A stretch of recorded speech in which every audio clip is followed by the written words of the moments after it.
Alright guys, so this is the follow-up. I hope the camera set's right. I put it a little on the angle so it's sort of coming at me like this, so hopefully it's good. I don't know, it's basically a vlog, so it's basically a podcast with my face on it, so if you can't see me perfectly, it's just my talking that really counts, so whatever.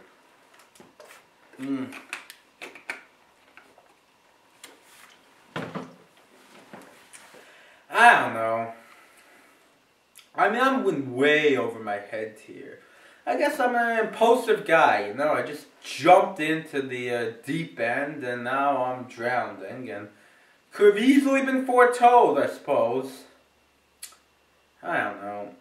I guess, this is my attempt to surrender to postmodernism, but I guess I just don't know how to surrender. What kind of unconditional surrender was this? It's like as if, I had terrible,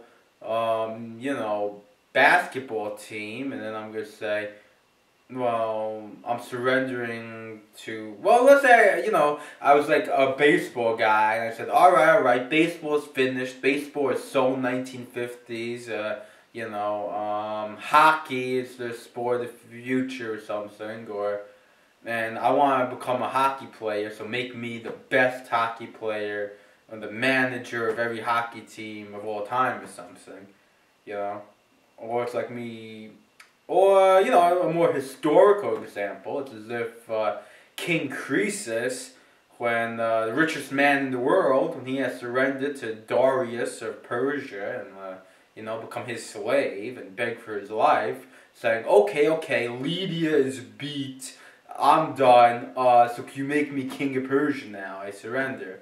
Lydia is not as good as Persia, I want to join Persia. If you can't beat them, join them, and I want to be king of Persia.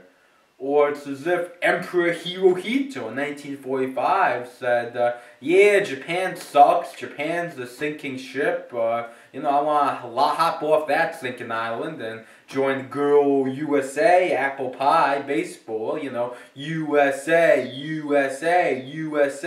and I don't want to be emperor of this stinking island anymore. I can see that, America's the best, and so I unconditionally surrender. And I don't want to be Emperor Hirohito of Japan anymore. I want to be Emperor Hirohito, Emperor of America. That's my surrender. I see Japan's no good, so I want to be Emperor of a great place like America, So that's what my surrender to postmodernism, Pomo Palimali basically was. It's like, alright, I see you can't be beat, Pomo, and this is a postmodern world.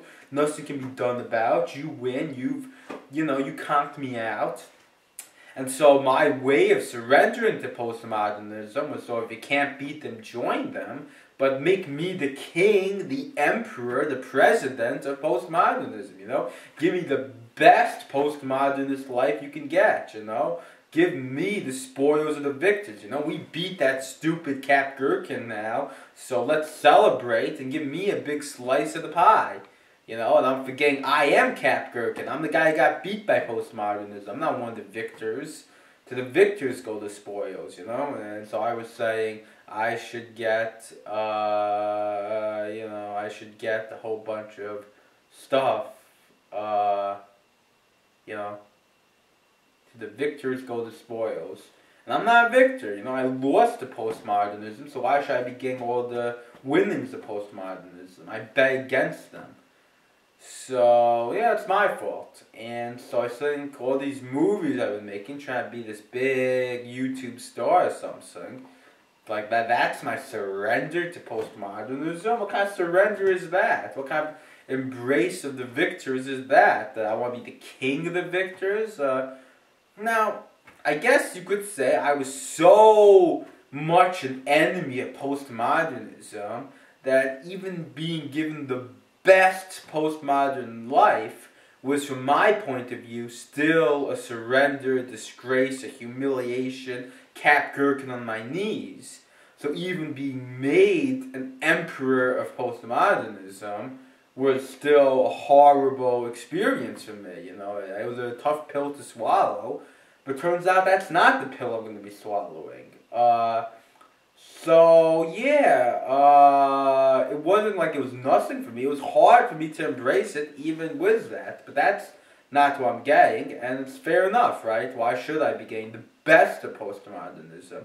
And I think that's an important step towards making a real faux surrender. So I don't think it was garbage, it was nothing, because that led me to embrace all the values of postmodernism and say, I want to live the best postmodern life. And so that really recognized the legitimacy, and more than the legitimacy, the total and complete victory of Pomo.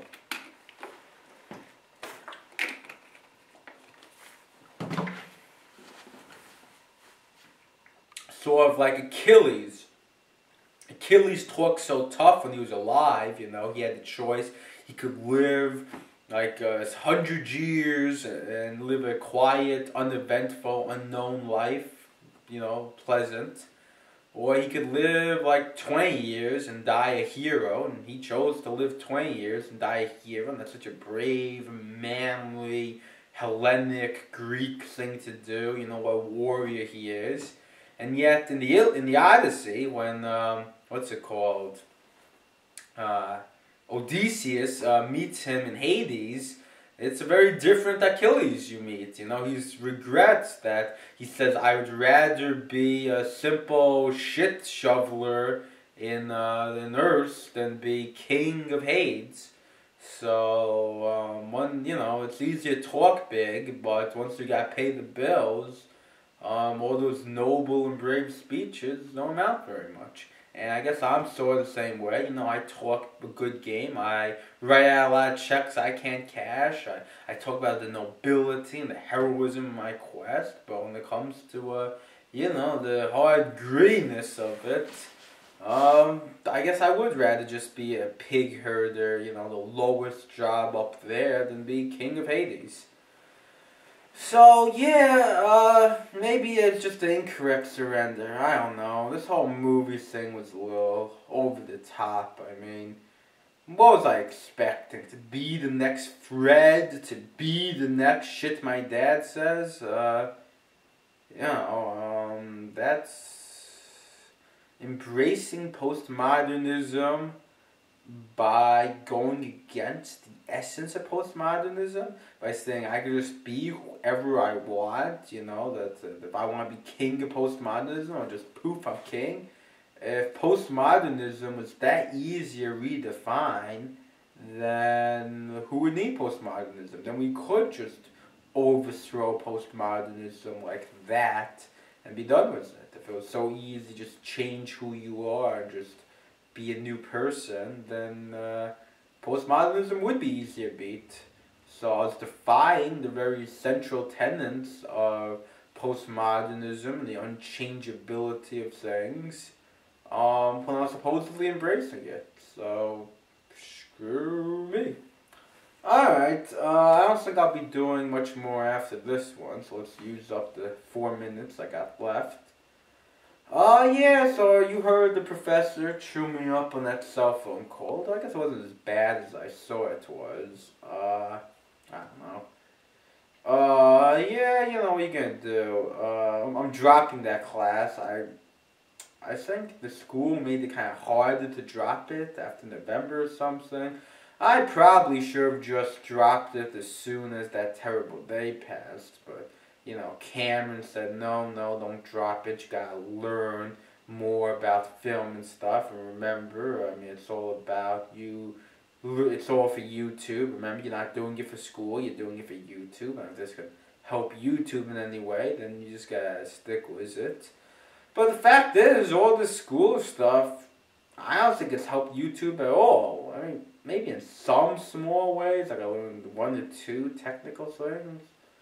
But not really. I mean, I found the Sony. I bought Sony Vegas on my own without using Final Cut Pro or anything. That was like the biggest breakthrough I made, which had nothing to do with the school. And really, before that, I really learned that just keep them under goddamn 15 minutes.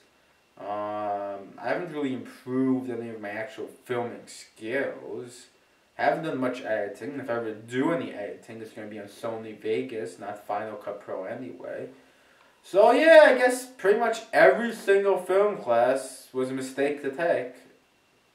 The introductory one's a little helpful, but I don't know. Well, at least it got me back into action. They got me back in school for what it's worth, and yeah, I'll graduate like in a semester or two once I survive this film stuff, limping out of the semester, dropping 3 out of 5 classes. Ooh, 3 out of 5. Jinx, jinx, jinx. No, no, no. That's not what I meant. It's preserving, defending 3 out of 5 classes, dropping 2 out of 5 classes. I think we can hold on to 3. The introductory class, I got a B- on the midterm. That was the intro class. Not doing so great in the photoshopping class, but I think I can survive it. And that leaves a philosophy class, and that shouldn't be a problem.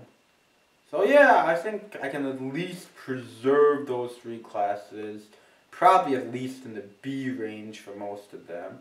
I have a pretty low GPA from when I dropped out of school, so I really can't afford any more fiascos, disasters. So if I could just get decent grades for these 3 classes this semester, then maybe next semester I can do some more heavy lifting and be done with school once and for all. As for the YouTube thing, I don't know. I mean, to some extent, you've already seen the best. I go around, I have adventures, there's real people, it's all the reality of New York. I mean, you've seen a lot of my vlogs, so I don't know. I mean, it's really going to be more the same. If you don't like what I've been doing so far, I really don't have anything super new coming.